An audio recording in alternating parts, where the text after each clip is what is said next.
Assalamualaikum warahmatullahi wabarakatuh. Perkenalkan, nama saya Winanda Natania dengan nomor induk mahasiswa 21101152200001. Saya berasal dari program studi pendidikan geografi. Di sini saya ingin menjelaskan tentang mengenai apa itu filsafat Pancasila. Pengertian filsafat Pancasila. Filsafat Pancasila adalah penggunaan nilai-nilai Pancasila sebagai dasar negara dan pandangan hidup bernegara. Sebagai informasi, filsafat adalah suatu bidang ilmu yang senantiasa ada dan menyertai kehidupan manusia. Istilah-istilah filsafat ada dari beberapa bahasa. Yang pertama dari bahasa Arab yaitu filsafah dan dari bahasa Inggris yakni filosofi. Ada pula yang menyebutkan filosofia yakni dari bahasa Yunani. Pada hakikatnya, Pancasila memiliki sistem nilai yang didapat dari pengertian nilai-nilai dasar luhur budaya. Dari unsur-unsur kebudayaan tersebut berakar dan mengalir sehingga membuat secara keseluruhan menjadi terpadu, menjadi kebudayaan bangsa Indonesia.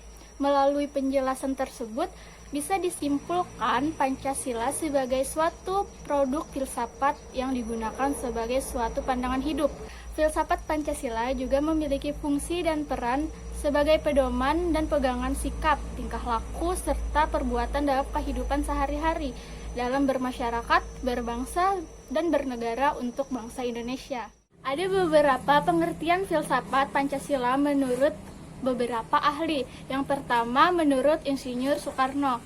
Menurut Soekarno, filsafat Pancasila merupakan filsafat asli dari Indonesia yang diambil dari budaya dan tradisi Indonesia dan akulturasi budaya India atau Hindu-Buddha, Barat, Kristen, dan Arab Islam.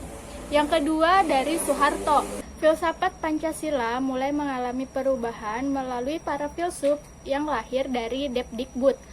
Semua elemen barat disingkirkan dan diganti dengan interpretasi dalam budaya Indonesia.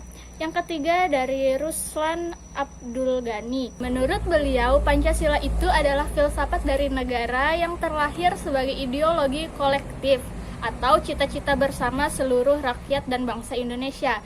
Yang keempat ada dari Noto Nagoro. Menurut beliau mengatakan bahwa filsafat Pancasila memberikan pengetahuan dan pengertian ilmiah mengenai hakikat Pancasila. Menurutnya Pancasila, secara ontologi kajian Pancasila sebagai filsafat dimaksudkan untuk mengetahui hakikat dan dasar sila-sila yang terkandung di dalam Pancasila. Nah, selanjutnya kita akan membahas mengenai fungsi filsafat Pancasila. Fungsi yang pertama yakni sebagai kepribadian bangsa dan negara Republik Indonesia. Kedua, sebagai sumber dari semua sumber hukum. Yang ketiga, sebagai pandangan hidup bangsa Indonesia. Yang keempat, menjadi falsafah hidup bangsa. Dan yang kelima, menjadi dasar negara kita. Nah, yang keenam, memberikan hakikat kehidupan bernegara. Yang ketujuh, memberikan substansi tentang hakikat negara, ide negara, dan tujuan bernegara. Yang ke-8 menjadi perangkat ilmu kenegaraan. Dan yang ke-9 sebagai perangkat ilmu pengetahuan yang berbeda, khususnya ilmu pengetahuan yang berkaitan dengan kehidupan bernegara. Adapun tujuan dari filsafat Pancasila yang pertama yaitu untuk menciptakan bangsa yang religius dan patuh kepada Allah yang Maha Kuasa. Yang kedua, menjadi bangsa yang menjaga keadilan baik secara sosial maupun ekonomi. Yang keempat, untuk menjadi bangsa yang menghormati hak asasi manusia untuk dapat berada di dalam hakikatnya, HAM, dengan Pancasila sebagai dasar negara kita.